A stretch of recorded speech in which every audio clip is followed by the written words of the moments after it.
In this example, we have an unbiased coin being tossed 7 times, and we want to find the following probabilities.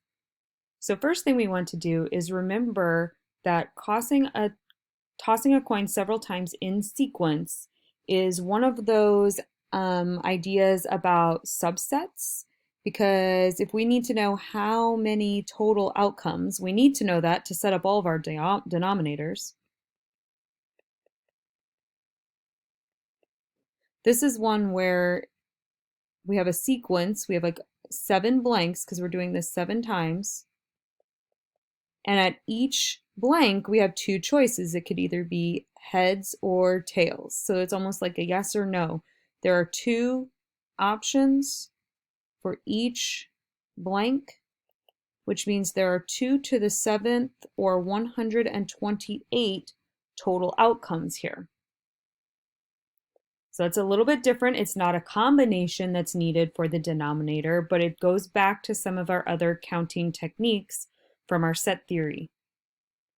So if we want to find the probability that the coin lands on tails all 7 times, how we would set that up is we want to choose all tails out of, all total outcomes. So we know that the denominator is 128. For the top, we want to do a combination. We're choosing out of 7, we want to choose all 7 of them being t's. Or you may have already realized that there's only one way to get all 7 tails. There's one sequence of these that looks like tails every single time. And if you do the combination of 7 choose 7, you will get 1 out of the 128. So that's approximately a 0.78% chance. So again, very unlikely that if you toss a coin 7 times in a row that you will get all 7 of them tails. What's the probability of getting tails exactly 3 times?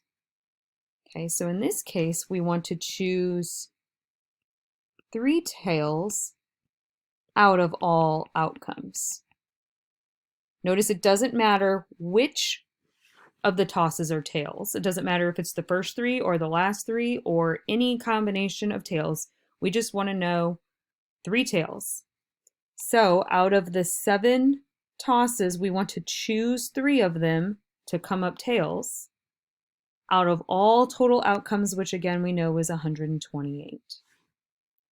So if we do a 7 choose 3, that's 35 out of 128 then. And again, if we reduce that down, that's approximately 27%. So quite a bit more likely of getting 3 tails, any 3 of them coming up tails. What about the probability of getting tails at least once? Okay, so if we want to get tails at least 1 time, that means we want to get, or we could take the probability of getting 1 tail and add that to the probability of getting 2 tails and add that to the probability of getting 3 tails, and so on and so forth, 4, 5, 6,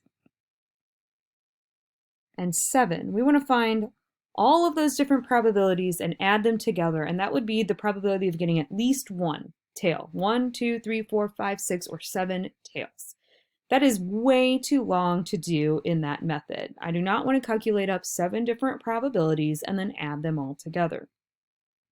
Okay, we could, because right now we do know the 3 and we know the 7, so we'd have to come up with 5 more to add them all together. But this is a really long way to do this. There's a faster way to do an at least once problem, which is to use complements. It's a little trick, it's a preview.